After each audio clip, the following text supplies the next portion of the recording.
Hi, this is Richard C. I'm a math tutor here at Wyzant, answering a question submitted by a student. This is a classic question from Algebra 2 involving exponential growth or exponential decay. In this case, we're dealing with decay. So the general form of an exponential equation, let me just start out with some general information and then we'll get into the specifics of this problem. But the general form is P is equal to A, B to the T.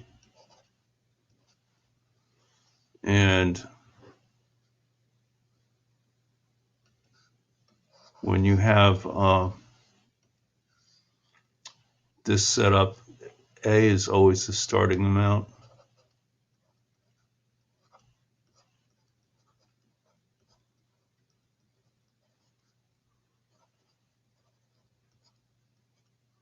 That's because when T is 0, anything to the 0 power is 1, and so the population would just be equal to A. A times 1 is A.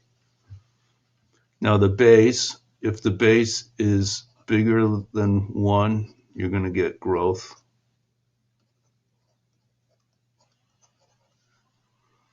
And so let me show you what exponential growth looks like. It looks like that. So here's your population P, and here's time T. So here B is bigger than 1.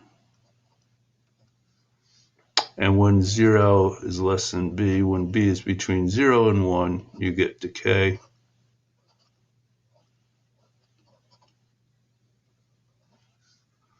And decay, which is what we're working with on this problem, looks like that.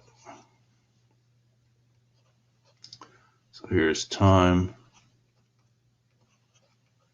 and here's the population.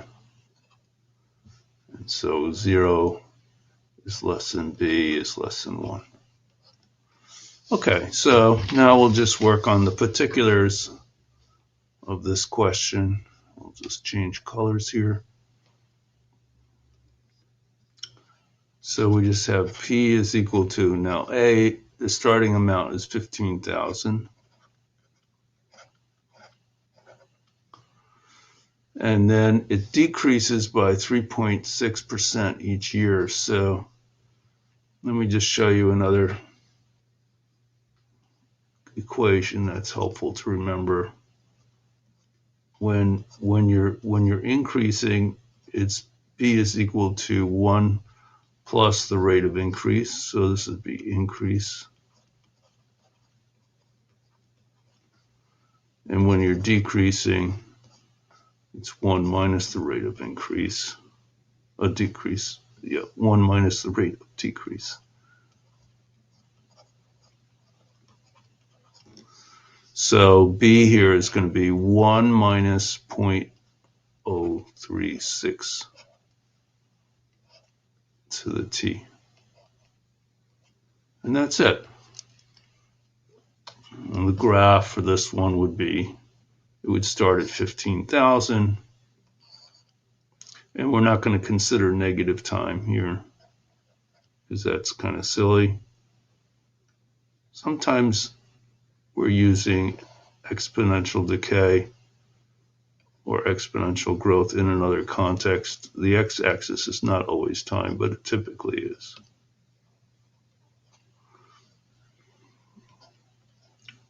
So here we are with 15,000.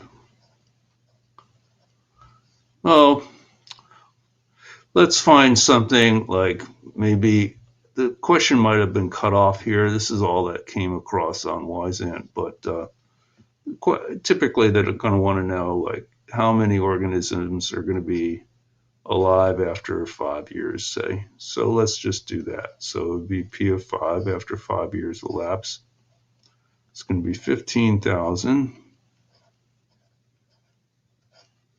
And instead of 1 minus 0.036, I'll just do that on the calculator. Minus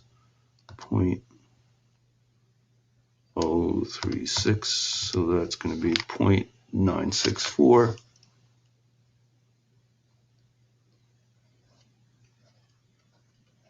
Raised to the 5th power. And when you do that on the calculator,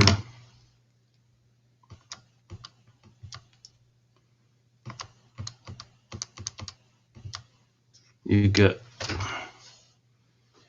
12,487 organisms alive after 5 years. So your graph would look like something like this.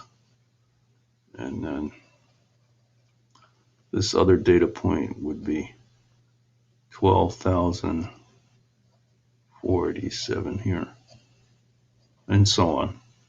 And it allows you to predict how many organisms there'll be in the future.